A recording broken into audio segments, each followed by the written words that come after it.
नमस्कार, मी आपल्या सर्वांचा मित्र अक्षयराजे ताटे. सध्या महाराष्ट्रात अधिवेशनाची चर्चा आहे आणि लवकरच महानगरपालिकेच्या निवडणुकाही आलेल्या आहेत. तेच आपण जाणून घेणार आहोत.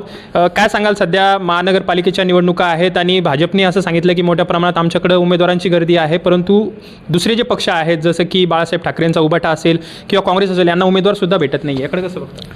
हे सगळं चुकीचं आहे. आमचे उमेदवार सगळे फिक्स झालेले आहे. आम्ही त्याचं म्हणजे हे गाजावाजा करत नाही.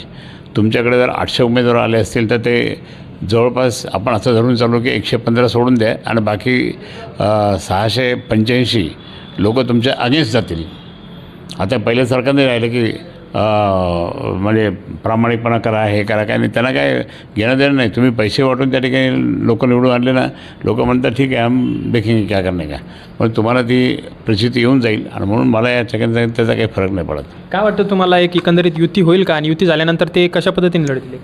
नाही, त्यांची युती झालेली असं मी आता टी व्हीत पाहिलं सकाळी. एकनाथ शिंदे साहेबांनी सांगितलं की आम्ही शिवसेना शिंदे गट आणि भाजप आम्ही एकत्र येऊन संभाजीनगर महानगरपालिका युतीमध्ये लढणार असं सांगितलं. त्यामुळे आता अनेकांचे त्या ठिकाणचे इच्छुक लोकांचे ते हिरमुसलेत आहे, काय आमचं कसं होईल काय नाही असं चाललं. आता आपली जी आघाडी आहे ती होईल का, म्हणजे एकंदरीत? आमची महाविकास आघाडी होणारच आहे. आम्ही आता आधी आमचं सगळं झाल्यानंतर आम्ही वेळेवर बसायचं. म्हणजे असं नाही केलं की आत्तापासून बसायचं मग कोण ना कोण फुसक्या मारतं. त्याकरता आपण वेळेवर बसायचं. आम्ही सगळं बसणार आहे. मी अंबादास दानवे, त्याच्यानंतर आमचे सगळे प्रमुख पदाधिकारी आम्ही बसणार आहोत. म्हणजे सुभाष पाटील साहेब आहेत, आमचे हे पण आहेत, घोसाळकर साहेब आहेत, असं आम्ही सगळे बसणार आहोत. सध्या अधिवेशनाची चर्चा आहे. विरोधी पक्षनेतेपद भास्करराव जाधवांना भेटावं अशी अपेक्षा आहेत, परंतु अनेक ठिकाणी त्यांना विरोधी होते, म्हणजे देत नाही. त्यांना विरोध नाही. ते एकदम जबरदस्त डायनॅमिक लीडर आहेत. त्याच्यामुळे भाजपला ते नाही पाहिजे हे दिसून येतं. पण आमच्यातर्फे आम्ही महाविकास आघाडीचं नाव त्यांचंच दिलेलं आहे.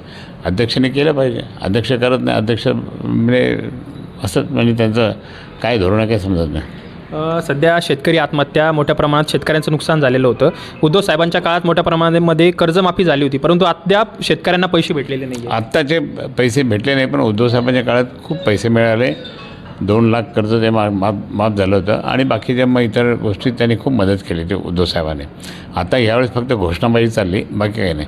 मी आदरणीय देवेंद्र फडणवीस यांना मी एकच सांगेन की ज्यावेळेस इथे खूप मोठा म्हणजे हैदराबादला म्हणजेच तेलंगणा किंवा आंध्र प्रदेशात ज्यावेळेस शेतकऱ्यांच्या प्रचंड आत्महत्या झाल्या होत्या, 3,500.